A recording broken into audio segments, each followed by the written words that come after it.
avec Gabrielle Genivéro, qui est bachelière en biologie. Elle est présentement étudiante à la maîtrise en bioéthique à l'École de santé publique de l'Université de Montréal.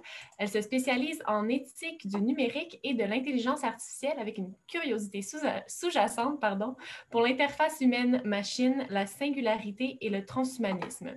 Passionnée par l'entrepreneuriat et la responsabilité sociale des entreprises, elle collabore régulièrement avec le Centre d'innovation technosociale Inventi.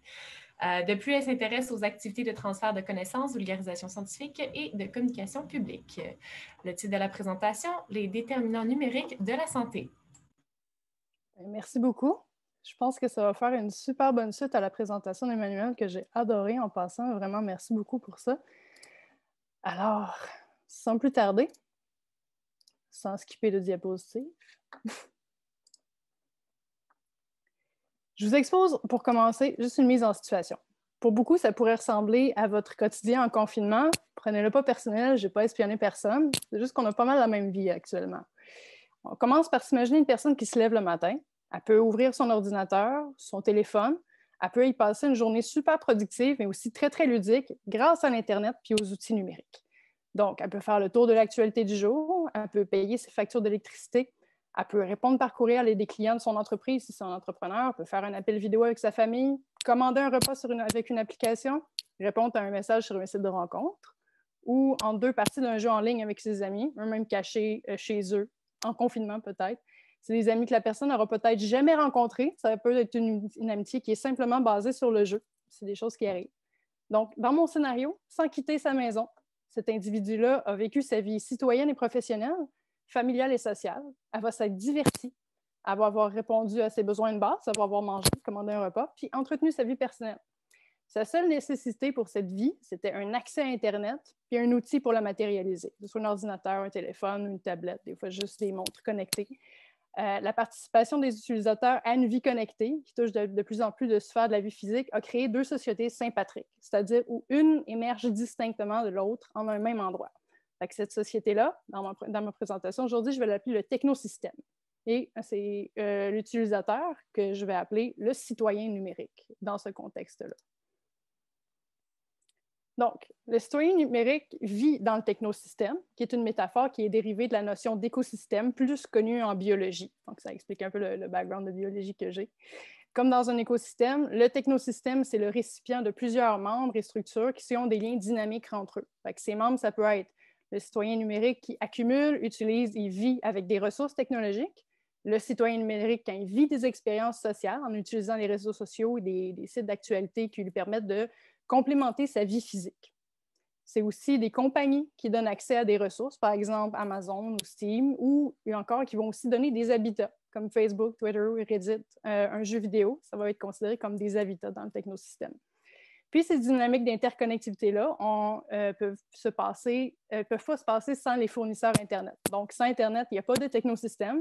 De la même façon que s'il n'y a pas d'échange physico-chimique dans un écosystème, il n'y a pas d'interaction et de vie. Et grâce à Internet, il y a toute cette panoplie d'objets connectés et de méthodes supplémentaires et alternatives d'être connectés au technosystème. Donc, la dynamique de citoyen numérique dans le technosystème, c'est une extension de la vie citoyenne physique grâce à la connectivité. C'est-à-dire que leurs activités numériques viennent compléter leur activité physique en agissant comme un facilitateur, comme par exemple payer une facture. Pour payer une facture, ça arrive dans la vie physique, c'est quelque chose d'un service qu'on a reçu, mais on peut se servir du numérique pour aller compléter cette transaction-là. C'est une complémentarité entre les deux. C'est aussi parfois des expériences uniques qu'on peut vivre qu'on peut pas vivre autrement que grâce au technosystème. Comme je disais, des fois, les jeux vidéo où on rencontre des amitiés qui ont lieu que là. C'est juste un exemple parmi tant d'autres. Alors, arrive en scène cette phrase que j'aime bien utiliser, que je vous traduis. D'abord, nous construisons les outils, puis c'est eux qui nous construisent. On en est à ce point-là. L'utilisation du numérique, c'est maintenant essentiel pour tirer le maximum de ce que la vie peut nous offrir. Puis maintenant que les outils numériques sont plus que normalisés, sont nécessaires, il est maintenant temps de penser à leur impact. Ce qu'on fait déjà aujourd'hui, j'ai vu plein de présentations qui soutenaient ça. Je suis franchement ravie de ça. Pour mettre la table, je commence par présenter un concept qui est bien connu en santé publique, celui des déterminants sociaux de la santé. C'est la principale inspiration de la proposition que je fais aujourd'hui. Ce sont des facteurs sociaux, évidemment, ça dit, et économiques qui sont rencontrés quotidiennement dans la vie d'un individu et qui influencent négativement ou positivement sa santé. Vous pouvez en lire quelques exemples sur la diapo, ils sont éparses un peu partout. Ça va être généralement les principaux qu'on va retrouver. Ici, évidemment, quand on parle de santé, on ne parle pas seulement d'absence de maladie ou de blessure, mais d'un état de bien-être, un peu comme dans la présentation d'Emmanuel qui faisait la promotion du bien-être, dans lequel un individu est en capacité de se réaliser en tant que personne. Bref, avoir une bonne vie, s'épanouir, se sentir bien, puis avoir la possibilité de devenir qui on a envie d'être. Alors, on s'approprie ce concept-là et on le transfère en concept de déterminant numérique de la santé. Généralement, par santé numérique, on a une belle présentation au début qui l'expliquait souvent. On parle de l'utilisation de services et de méthodes numériques dans la prestation de soins de santé ou pour favoriser une bonne santé. Ici, santé numérique dans la présentation, ça réfère plus à la capacité qu'un humain a d'être en santé et faire la promotion de sa santé dans un contexte numérique. Les 3 grandes catégories de déterminants numériques, ça va être en premier l'hygiène numérique, ensuite l'effet de fracture numérique et ensuite la littératie numérique. Si on y va un peu plus précisément, je commence par l'hygiène numérique, c'est ce que l'on fait de la technologie. C'est le temps d'utilisation qu'on va faire de nos appareils, puis ça peut être aussi la superdépendance, qui est souvent un synonyme de temps d'utilisation qui est abusif. C'est un problème de santé, comme toute autre dépendance va être considéré comme un problème de santé. C'est des sources de procrastination, de retard au travail dans les études. Ça peut couper la vie sociale, même si des fois on a l'impression d'en avoir une, même si on est sur les réseaux sociaux et tout ça. Des fois, on recherche le rush d'endorphine que ça va nous créer, mais ultimement, on s'est peut-être un peu plus isolé. Ça a des impacts aussi sur la qualité de l'information. Si on est mal informé, qu'on ne sait pas vérifier nos sources d'information, on peut se nuire. Par exemple, si on a un manque d'accès à la médecine, on peut tomber dans des méthodes d'auto-soins qui peuvent être dommageables, dangereuses. Bref, si on n'est pas informé adéquatement, notre hygiène numérique peut en souffrir et notre hygiène dans la vie physique aussi peut en souffrir.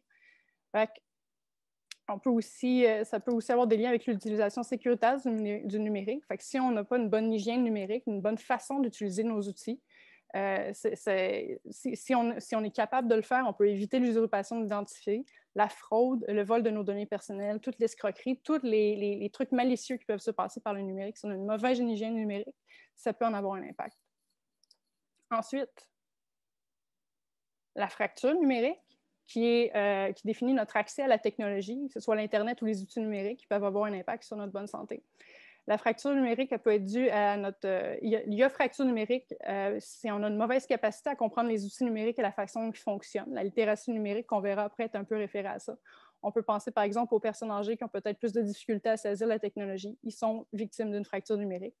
Ça peut aussi être à cause qu'on est en région éloignée et qu'on n'a pas accès à Internet. Il y a fracture numérique, par exemple, les îles de la Madeleine, qui ont eu haute vitesse cette année. Puis, notre statut socio-économique pour avoir accès aux outils, ça peut créer une fracture numérique. Si on vient d'une classe défavorisée, on a moins de chances d'avoir accès, de pouvoir se payer des appareils ou un abonnement Internet. Ça peut jouer sur le phénomène d'isolation. Par exemple, en pandémie, si on n'avait pas accès au nécessaire, on ne pouvait pas rester en contact avec nos proches.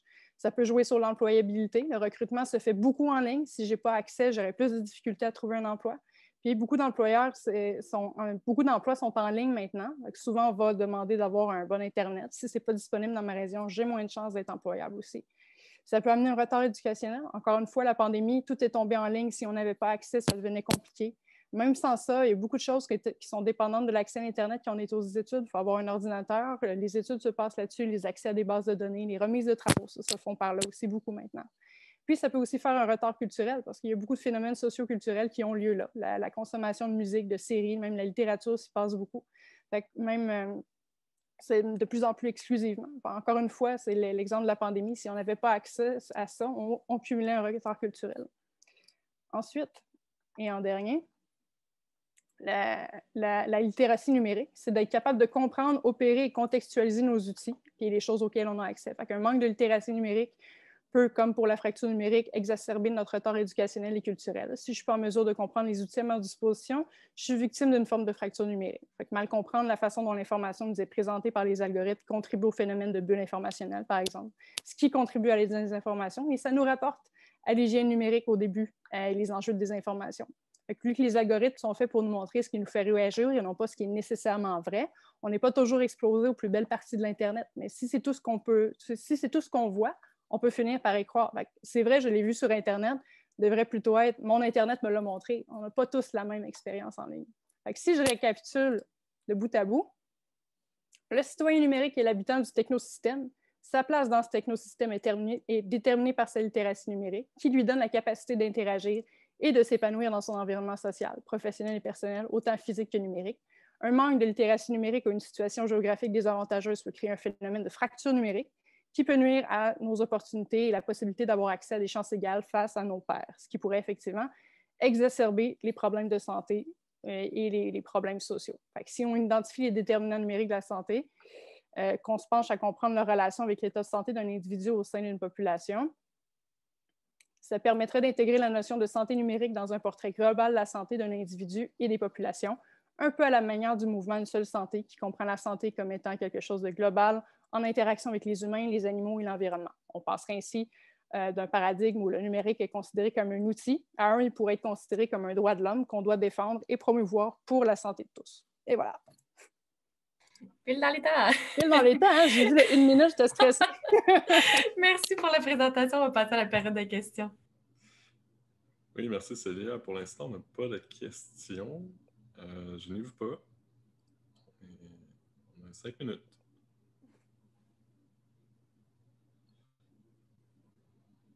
Des bons commentaires. Sinon, peut-être une question comme ça, là, Gabrielle. Oui. Est-ce que tu aurais un conseil, périodiquement, faire un peu une mise à jour de l'état de son hygiène numérique? Un état de l'hygiène numérique? Oui. Est-ce que c'est comme, une fois par année, on regarde nos rapports d'impôts, mais est-ce que c'est un exercice qui pourrait être fait, tu penses, d'après toi? C'est une bonne question, mais j'aimerais vraiment ça. En fait, c'était justement possible d'avoir un assessment de notre santé numérique, la façon comment on se comporte sur Internet ou avec nos objets numériques, la relation qu'on a avec ça. Je pense que c'est quelque chose qui aurait le mérite d'être étudié, en fait, comme étant des impacts de santé. J'arrive un peu avec quelque chose de nouveau avec cette proposition-là, de vraiment considérer comme tout ça, comme étant faisant partie de la santé physique aussi. Mais je pense que c'est des choses auxquelles on pourrait vraiment bénéficier, mais c'est une bonne question. D'accord, merci. Toujours pas d'autres questions. Dans le chat, j'allais en fait mentionner, on a une question dans le chat. Donc, comment imaginer des relations sociales numériques saines? Comment imaginer des relations sociales numériques saines? C'est toutes les questions que j'aimerais qu'on se pose suite à ce genre d'exposé-là. En fait, je pense que j'ai l'impression qu'il y a un projet social qui doit venir avec ça. En fait, il y a toute une partie de la présentation que je n'ai pas faite qui devrait considérer l'intelligence artificielle aussi.